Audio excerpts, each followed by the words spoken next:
Hello, beautiful people of the internet. Yes, I am back with another video. Thank you so much for watching. It actually really means the world to me, and it would be so great if you could subscribe and hit that like button. So in this video that I've come up with today, I'm going to be talking about bipolar disorder. I'm going to be talking about the facts, the stereotypes, and also I'm going to put my personal journey with bipolar in here as well. So stick around if you want to hear all of these things and more. So first I'm jumping into the facts about bipolar. So people generally don't know a lot about bipolar. Bipolar is a mood disorder. It's categorised between manic episodes and depressive episodes. Manic episodes include high energy levels, agitation, extreme excitement and impulsive behaviour, but it's not limited to those. And depressive symptoms include a lack of energy, lack of motivation, a lack of self-esteem, feeling worthless, suicidal thoughts, and that's not all of them either. You can actually get psychotic symptoms from bipolar, so seeing, hearing, smelling, things that aren't really there, but to you they really do exist. There are also different types of bipolar, so there's type 1, type 2, cyclothymia. Also, these can be mixed with mixed states, rapid cycling, or seasonal pattern bipolar. Nobody really knows what causes bipolar, but it is thought that genetic and environmental factors can contribute to it. It is treated through medication and talking therapies, or a bit of both. So some of the stereotypes that I have witnessed myself: a lot of people think it's a personality disorder and that you've got different personalities, but that's a different mental health illness altogether. Some people don't really trust you. That's what I've experienced anyway. A lot of people think you're going to lash out at them for no reason, that you have no control over this, and that is just completely wrong.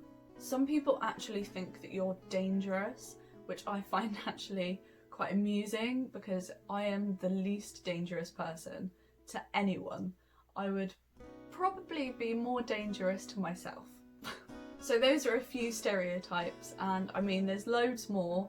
If you can think of any, comment below. I mean, it is quite comical because, yeah.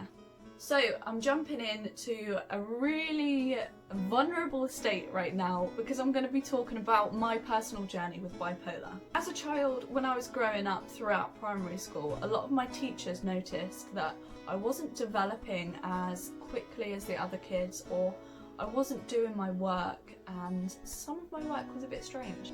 I went to a child psychiatrist when I was just young in primary school, and they just basically classed me as a distracting child. I had an awful time focusing on any sort of work at all, and I can remember having really extreme brain fog. So my parents were given a few exercises and activities for me to do every day. One of the ones that I can remember my mum doing with me was a memory task, and it involved a shopping list, and I would just have to remember all of the things that were on the shopping list. When I was a kid, I can also remember swinging from extremely hyper weird child to this really confused little kid that sometimes I would just feel sad for no reason. I used to say to my mum that I felt like I had butterflies in my stomach, and that the feeling that I was really guilty over something. I hadn't even done anything wrong. In my teenage years, my mood swings got awful with hormones chucked in the mix. I can remember getting really aggressive and really agitated over the slightest thing. I used to get really angry as well, why I would feel so sad and why my mood was switching so quickly. My mum would just be like, it's okay, it's just hormones. But looking back on it, it wasn't just hormones. I went to a GP when I was probably about 13 up until, I don't know, about 16. I kept going to the GP, trying to find out what was actually wrong with me, because I just didn't feel right. My GP actually diagnosed me with depression and gave me antidepressive tablets. These really did not work. It swung me the other way, and that really wasn't good either. When I was about 19, I was fully diagnosed with bipolar type 1, with rapid cycling, psychosis and mixed states.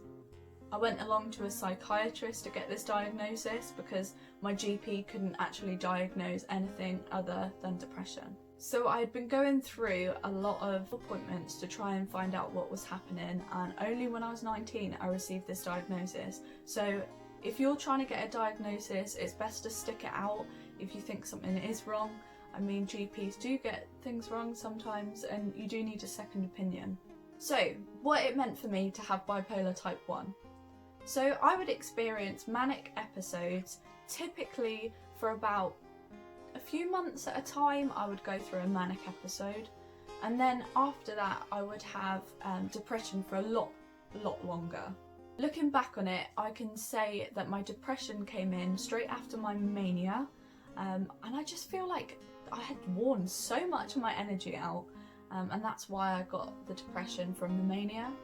So the mixed features within my diagnosis meant that I could feel extremely low and extremely down, but also feel really buzzed with so much energy and so much adrenaline going around my body, but I just didn't want to do anything about it, and I would just feel a bit agitated and a bit unmotivated to do anything, but extremely irritated. The rapid cycling in my diagnosis meant that I could swing from mania to depression very fast. Sometimes this would change from 2 weeks to a week. Sometimes I would swing from mania to depression in that short amount of time, and it honestly was debilitating and not fun. Oh nice, got a lippy on it. So this rapid cycling would continue to last for at least a couple months, from swinging to one to the other, every week or 2 weeks. My mania symptoms involved feeling overly happy and excited about things, even if things weren't actually going to plan. I had so many new exciting ideas that I just wanted to do, and I just wanted to get out and do them and put them into practice, but they never actually flourished. I moved from one thing to another really quickly, so one minute I would be doing the dishes and then next I would be doing a painting. I felt really irritable, so I always needed to be on the lookout to do something new or to go out and sort of find new ways of entertaining myself. I would also have this thing of talking really quickly when I was manic, so my family and friends would notice and just sort of try and bring me down because I wouldn't have a clue. I found it really hard to focus, especially doing tasks like uni work or just anything in general, that like reading a book. Trying to go to sleep, actually, like focus on trying to go to sleep, that didn't happen. You had racing thoughts all the time, and it was really hard to try and stop those racing thoughts. The feeling I did not need any sleep. Now this was like really difficult because my sleeping pattern is still horrendous and I still suffer really badly from insomnia. There would also be supernatural feelings that you would be at one with nature and just think these really weird delusions. I'm not going to go into them. I would make absolutely wild, weird and big decisions. One day I just decided to go out and buy a shed load of cat stuff when I didn't even have a cat, but I needed it. At the time, I needed that cat stuff. And yeah, spending money. I spent so much money. Mania usually accompanied psychosis, which was really scary at times, and I wasn't okay with it at all. I remember hearing ice cream trucks at about 3 AM, and it still scares me now. If I hear an ice cream truck and I'm with friends, I'm like, can you hear that? And they're like, yeah. So I'm like, oh, that's okay then, that's fine. Or like the time where I was living in my old house and the carpet looked like it had ants on the floor because it had little dots on the carpet. I thought we had an ant infestation and I was so scared that the ants were going to crawl on my feet. So instead of walking on the carpet in my bare feet, I would put down pillows or like cushions or anything to stop the ants from crawling on my feet as like stepping stones. Looking back on it, like surely the ants would crawl on your feet anyway, even if you put stepping stones down, B. And I think the worst delusion that I've ever experienced is when I thought my friends were turning against me and plotting against me. that really got scary and it got a bit stupid in the end, and I did lose quite a few friends from thinking that. So after being diagnosed, I was prescribed with lithium carbonate, and I was prescribed a 200 mg starting dose. The dose I ended up taking when I reached the therapeutic range was 800 mg. This took a while for my body to get used to it, but when it did, it really did help, and I felt like my episodes had become more stable-ish. I mean, I still had the odd episode, but they weren't as long as when I was previously untreated. I still had to go to the GP for 3 monthly blood tests just to check that I was still in that therapeutic range and I wasn't at the risk of lithium toxicity. I also had talking therapy from my mental health nurse, who was part of the psychosis team. I still see her now, and it really has helped me progress on my journey and sort of become a little bit better with my episodes, and also noticing what triggers my episodes. So I was on lithium for a total of 5 years, and I discussed with my psychiatrist whether it's time to come off the lithium. My psychiatrist talked me through why I wanted to come off the lithium and if I could self-manage without medication. The last 6 months before me deciding to come off the lithium, I was feeling really anxious about taking them because my brain had tricked itself that I was taking lithium twice and that I was going to overdose. It dulled down my emotions to a stupid extent where I just wasn't feeling happy and I was just feeling a bit numb from everything. My memory started to worsen as well, as I said about taking the lithium twice, which I definitely didn't, but my brain tricked me into thinking that I had. I also had numerous kidney infections, which I don't know if they were part of the lithium, but I did remember having the kidney infections and being hospitalised from it. So I just wanted to get off the lithium now. I had enough.